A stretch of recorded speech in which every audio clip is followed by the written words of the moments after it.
வணக்கம் தலைவா, அனைவருக்கும் இனிய வணக்கம். இன்னைக்கு நம்ம இந்த ஒரு வீடியோவில் எதை பற்றி பார்க்க போகிறோம் அப்படின்னு பார்த்தீங்கன்னா, டிஆர்பி மற்றும் பள்ளி கல்வித்துறையில் வந்திருக்க மிக மிக முக்கியமான தகவல்களை இந்த ஒரு வீடியோவின் வாயிலாக நாம் இப்போது பார்க்கலாங்க. ஸோ நீங்கள் நம்முடைய சேனலை முதல் முறையாக பார்க்குறீங்க அப்படின்னா மறக்காமல் ஒரு சப்ஸ்கிரைப் பெல்லை கிளிக் பண்ணி வச்சுக்கோங்க. வாங்க வீடியோக்குள்ளே போகலாம்.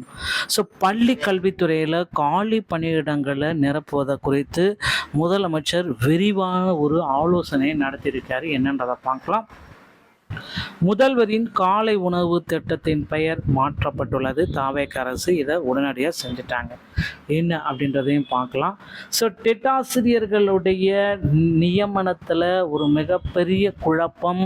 ஸோ நடந்து முடிந்த சிறப்பு டெட்டில் போனஸ் மதிப்பெண்கள் வழங்கப்படுமா மாட்டாதான். டிஆர்பியுடைய புதிய அறிவிப்பு எப்பொழுது நமக்கு வர காத்துக்கிட்டு இருக்கு. ஸோ இதை பற்றின ஒரு முக்கியமான தகவலை நம்ம பார்க்கலாம். ஸோ பள்ளிக்கல்வித்துறை அமைச்சர் ராஜ்மோகன் அவர்கள் முதல்வருடன் ஆலோசனைக்கு பிறகு ஒரு முக்கியமான முடிவு எடுத்திருக்காரு. ஸோ பள்ளிக்கல்வித்துறையில் இந்த டெட்டுக்கு உண்டான பாஸ் மார்க், ஓகேங்களா, 50 மார்க் எடுத்தாலே பாஸ். மற்ற மாநிலங்களை போல சிறப்பு கம்யூனிட்டி இந்த மாதிரி எல்லாத்துக்குமே 50 மதிப்பெண்கள் எடுத்தாலே பாஸ் என்ற அறிவிப்பை முதல்வரோட ஆலோசனை நடத்தியிருக்கிறதாக தகவல்கள் வந்திருக்கு. ஸோ நிச்சயமாக 50 மார்க் எடுத்தால் பாஸ் என்ற அறிவிப்பை விரைவில் எதிர்பார்க்க முடியுங்க. ஸோ தமிழ்நாடு தொடக்க கல்வி மேலாண்மை குழு மூலம் தற்காலிக ஆசிரியர் நியமனம் மற்றும் செயல்பாடுகளை கண்காணித்து பதிவேற்றம் செய்ய டிஎன் செட்.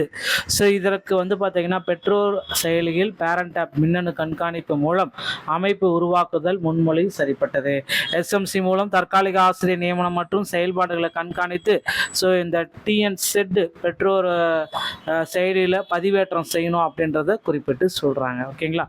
பள்ளி மேலாண்மை குழு மூலம் தற்காலிக ஆசிரியர்களை நியமிக்க அனுமதி வழங்கப்பட்டுள்ளது.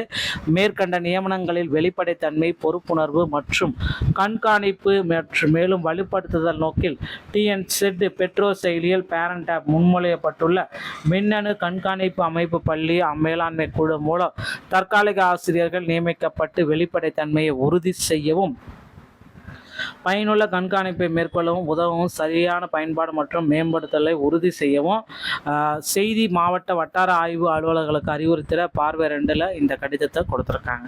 ஸோ அடுத்து முதல்வருடைய உணவு திட்டத்தின் பெயரை தாவேக அரசு மாற்றிட்டாங்க. முதல்வருடைய உணவு திட்டத்தின் பெயர் பெருந்தலைவர் காமராஜர் காலை உணவு திட்டம் என மாற்றப்பட்டுள்ளது.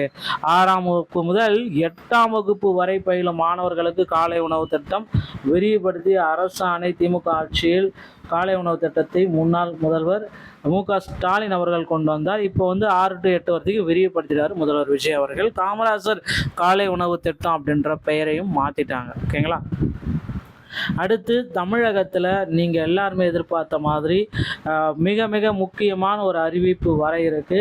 13 ஆண்டுகள் டெட்டாசிரியர்களுடைய 10 முக்கியமான கோரிக்கைகளை நிறைவேற்றணும் அப்படின்ட்டு பள்ளிக்கல்வித்துறை அமைச்சர்கிட்ட மனு கொடுத்துருக்காங்க.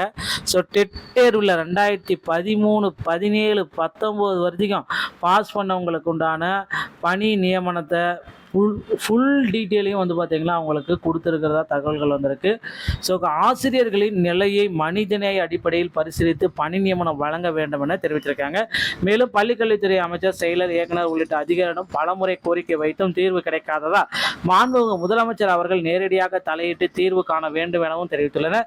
பாதிக்கப்பட்ட பட்டதாரி ஆசிரியர்களின் பிரதிநிதிகளை மாண்புமிகு முதலமைச்சர் அவர்கள் நேரில் சந்தித்து எங்களுடைய நியாயமான கோரிக்கைகளை கேட்டறிய வேண்டும் எனவும் தெரிவித்திருக்காங்க. மேலும் வருகின்ற ஆகஸ்ட் மாதம் சட்டமன்ற கூட்டத்தொடரில் 110வது விதியின் கீழ் சிறப்பு அறிவிப்பை வெளியிட்டு பட்டதாரி ஆசிரியர்கள் மற்றும் வட்டார மலமைய ஆசிரியர் பயிற்றுனர் பணியிடங்களை நிரப்ப நடவடிக்கை எடுக்க வேண்டும் அப்படின்றதையும், மேலும் 2024 ஆசிரியர் நியமன தேர்வில் குறைவான காலி பணியிடங்கள் மட்டுமே நிரப்பப்பட்டதால் பாதிக்கப்பட்ட தகுதியான ஆசிரியர்களுக்கு உரிய நீதி வழங்க வேண்டும் என்பதும் தெரிவித்திருக்காங்க.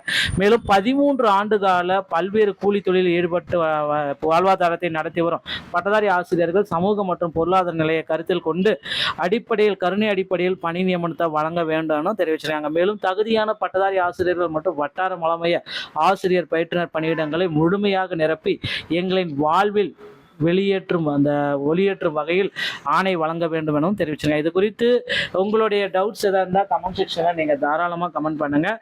நாமளும் விரைவில் நம்ம எதிர்பார்க்கலாங்க. மேலும் பள்ளி கல்வித்துறையில் இந்த தகவல்கள் அனைத்துமே உங்களுக்கு ரொம்ப ரொம்ப பயனுள்ளதாக இருக்கும் அப்படின்னு நினைக்கிறேன். நண்பர்களே, வீடியோ பிடிச்சிருந்தா நீங்கள் நம்மளுடைய சேனலோட இணைந்திருங்க. மீண்டும் ஒரு நல்ல தகவலோட நான் உங்களை சந்திக்கிறேன். நன்றி, வணக்கம்.